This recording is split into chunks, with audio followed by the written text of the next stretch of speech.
Karena framingnya bukan sekedar kritik, tapi insinuasi. Seolah-olah kiai itu hidup dari amplop rakyat, bukan dari keberkahan ilmu. Padahal yang namanya presiden itu ya kaya raya, uangnya triliunan, sedangkan rakyatnya banyak yang miskin. Gak ada tuh yang rame bilang itu feodalisme politik. Padahal yang bertanggung jawab atas semua kemiskinan itu presiden, bukan kiai. Kiai itu gak punya APBN, gak ada anggaran dana bansos, gak duduk di kursi kabinet. Tapi yang diserang justru malah kiai. Lah, terus kalau kiai pakai sarung bagus, salah. Itu biasanya hadiah dari santrinya, bentuk rasa cinta dan penghormatan.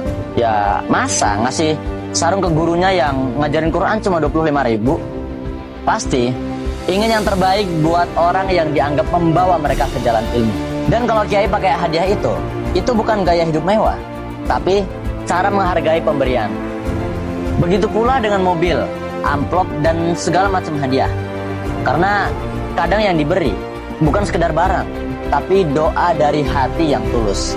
Dalam Bughyatul Mustarsyidin, Imam As-Suyuti menyebutkan 5 tingkatan pahala sedekah.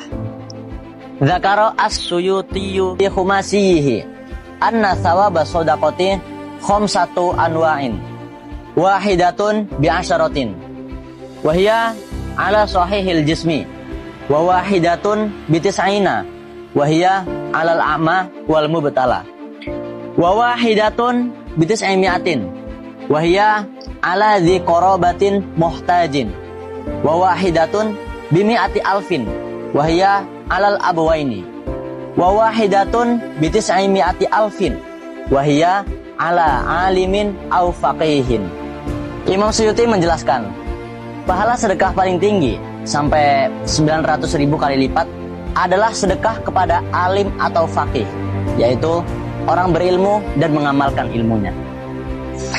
Dari semua pembahasan tadi, kita belajar satu hal penting, bahwa tidak semua yang terlihat itu bisa langsung dihakimi. Karena di balik jalan jongkok ada adab, di balik amplop ada cinta, dan di balik pengabdian ada nilai yang tidak bisa diterjemahkan oleh kamera. Pesantren bukan tempat penindasan, tapi tempat pendidikan. Bukan ruang feodalisme, tapi ruang pembentukan karakter.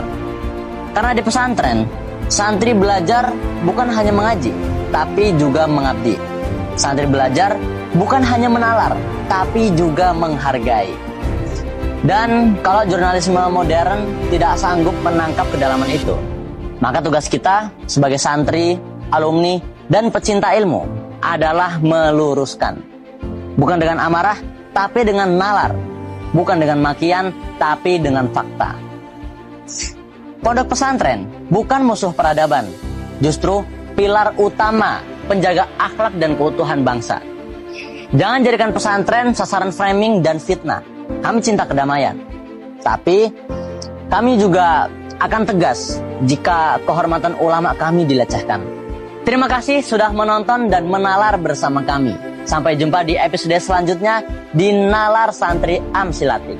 Santri menalar, dunia mendengar. Wassalamualaikum warahmatullahi wabarakatuh.